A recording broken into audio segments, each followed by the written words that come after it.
कहानी की शुरुआत होती है महान शक्तिशाली रिंग्स बनाने से।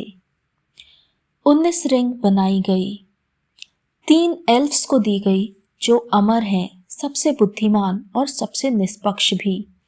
7 रिंग्स बौने राजाओं को दी गई जो माइनर्स और पहाड़ों के शिल्पकार थे। 9 रिंग्स इंसानी जाति को दी गई जो सबसे अलग और शक्ति की चाह रखने वाले थे। इन सभी रिंग्स में अपनी अपनी जातियों को नियंत्रित रखने की शक्ति थी, पर इन सबके जाने बिना एक मास्टर रिंग बनाई गई जो कि काली शक्तियों के राजा सौरोन ने बनाई। एक ऐसी रिंग जो सबको नियंत्रित कर सके।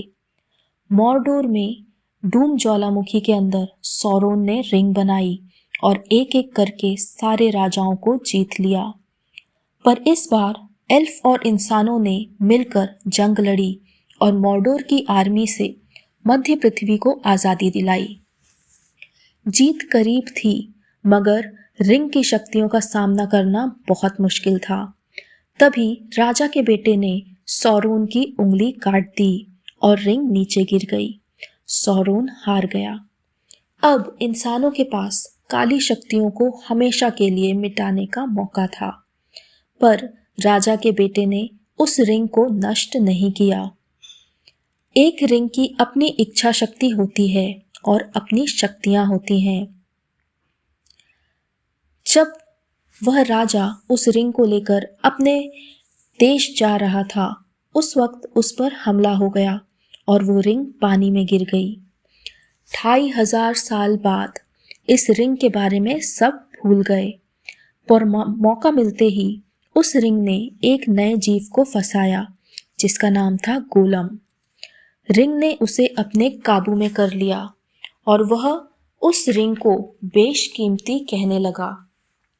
गोलम उसे गुफाओं में ले गया, पर कुछ समय बाद रिंग ने गोलम का साथ भी छोड़ दिया और एक हॉबिट ने उसे उठा लिया, शायर के बिल्बो बैगिंस ने।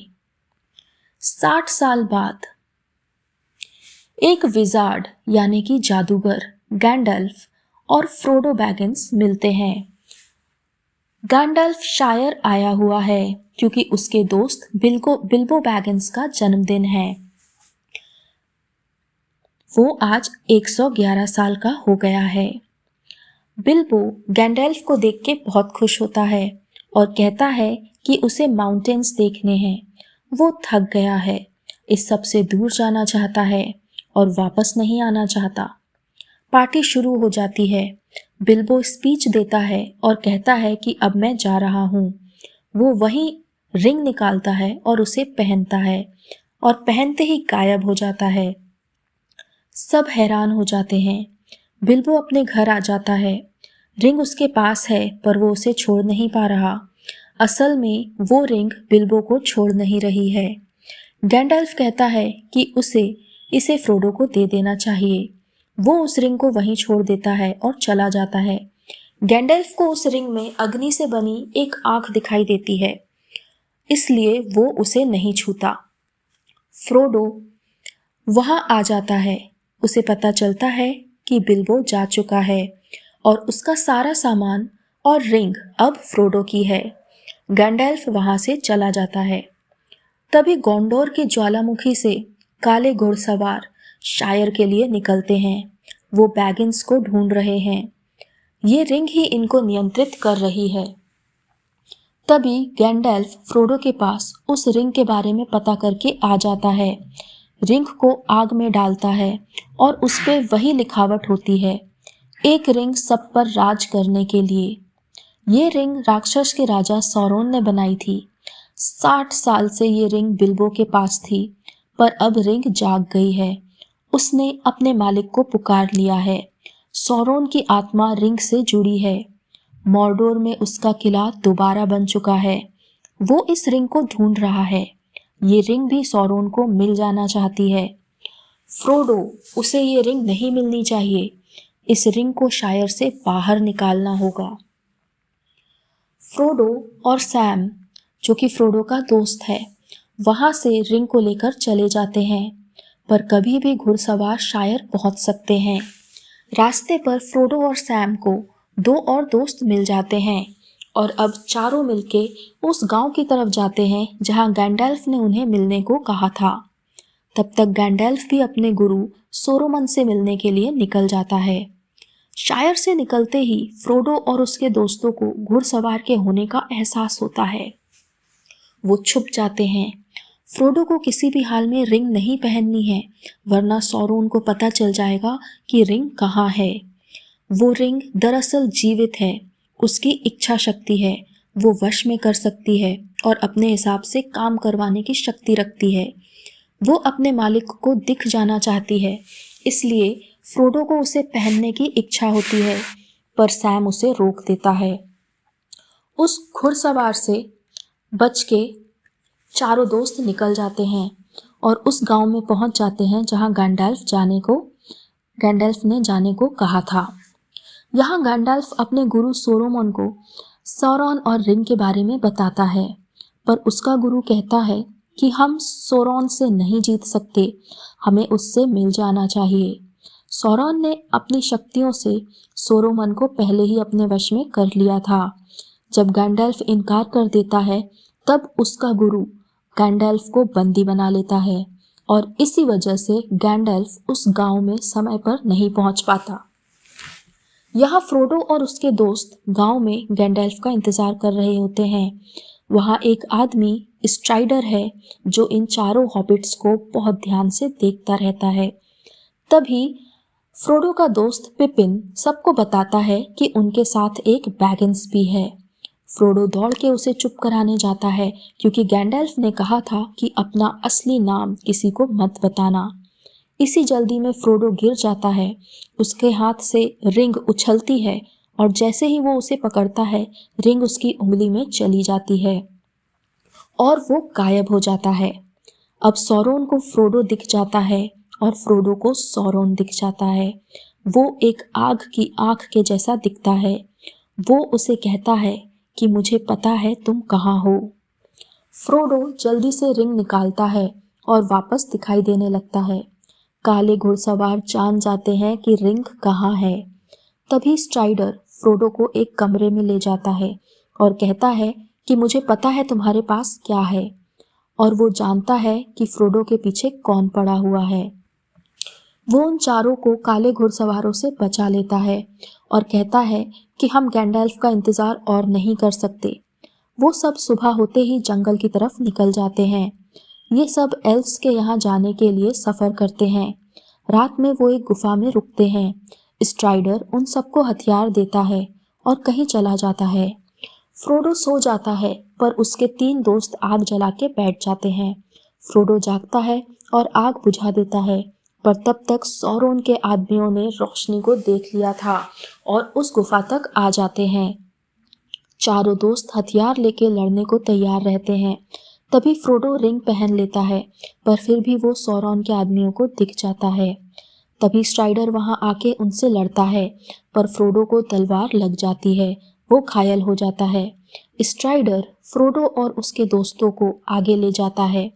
अब फ्रोडो की हालत खराब होती जाती है। फ्रोडो का रंग नीला पड़ने लगता है।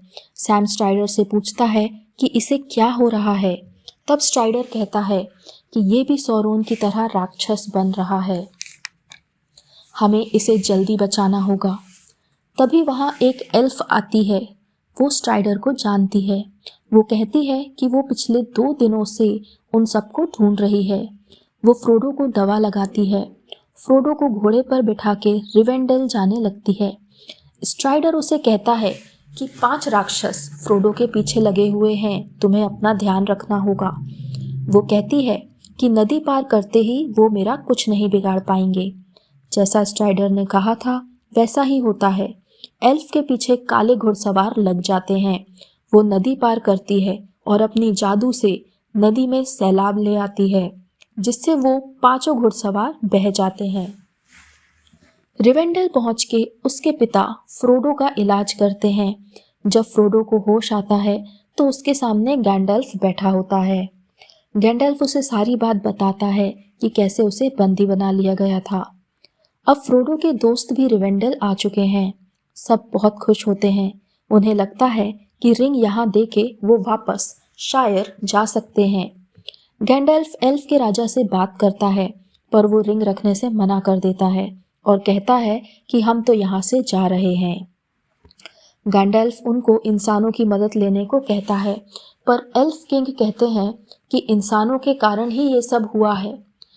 जब ये रिंग युद्ध में इंसानों के राजा को मिल गई थी, तब मैंने उसे डूम ज्वालामुखी में वापस फेंक देने को कहा था, क्योंकि ये रिंग सिर्फ वहीं नष्ट हो सकती है।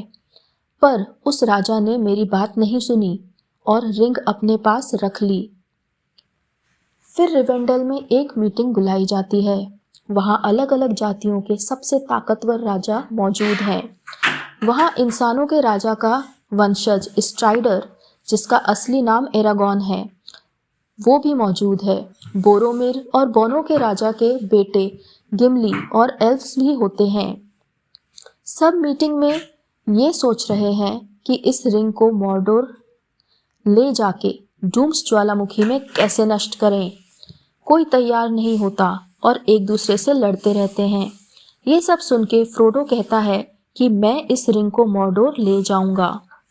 अब गैंडल्फ, फ्रोडो और उसके दोस्त बोनो के राजा का बेटा गिमली, इरेगॉन, एक एल्फ और बोरोमीर, ये सब 8 लोग फ्रोडो को मॉर्डोर तक पहुंचाने की जिम्मेदारी लेते हैं। ये लोग पहाड़ों के रास्ते जाते हैं। इधर सौरोन की आर्मी को सोरोमन तैयार करता रहता है। उसे पता है कि 8 लोग रिंग को नष्ट करने की कोशिश कर रहे हैं और वो पहाड़ों से मॉर्डोर आ रहे हैं। वो उनका रास्ता रोकने की कोशिश करता है। पहाड़ों में बर्फ के कारण सब फंस जाते हैं। ये सब अब पहाड़ की जगह नीचे उतर जाने का सोचते हैं, पर नीचे सुरंगें हैं जहां बौने रहते हैं। पर काली शक्तियों के और भी अजीब से जीव भी उन्हीं सुरंगों में रहते हैं। नीचे से जाना खतरे से खाली नहीं होगा। गैंडल्फ फ्रोडो को फैसला करने को कहता है। फ्रोडो कहता है कि वो सुरंगों से जाएंगे। सुरंगों में अंधेरा है और तभी फ्रोडो जान लेता है कि गोलम उनका पीछा कर रहा है। गोलम अभी भी उस रिंग को पाना चाहता है। वो लोग आगे बढ़ते हैं और ऑक्स उन पर हमला कर देते हैं। ऑक्स सौरोन की आर्मी के राक्षस हैं जो सुरंगों में रहते हैं। ये सब उनसे लड़ते हैं, पर तभी ऑक्स से भी बड़ा दानव वहां आ जाता है। सारे ऑक्स भाग जाते हैं। गैंडल्फ सबको जान बचाने को कहता है। उन्हें एक पुल दिखता है। जब सब उस पुल को पार कर लेते हैं, तब गैंडल्फ उस दानव को रोकता है और अपनी शक्तियों से उसे पाताल में भेज देता है। पर जाते जाते वो दानव गैंडल्फ को भी अपने साथ ले जाता है। फ्रोडो गैंडल्फ के लिए रोता है, पर सब उसे आगे ले जाते हैं। वो एक जंगल में पहुंचते हैं।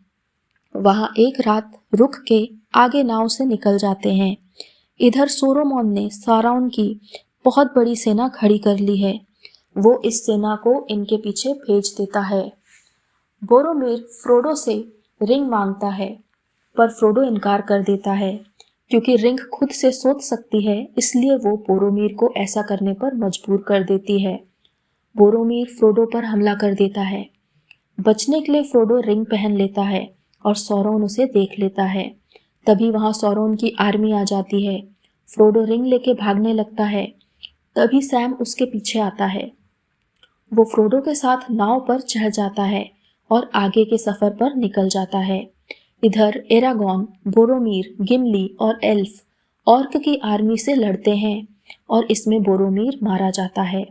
वो फ्रोडो और सैम को जाते हुए देख लेते हैं, पर उन्हें अभी फ्रोडो के 2 और हॉबिट दोस्तों को बचाना है, जिन्हें ऑक्स ने बंदी बना लिया है। ये इस कहानी का पहला पार्ट है।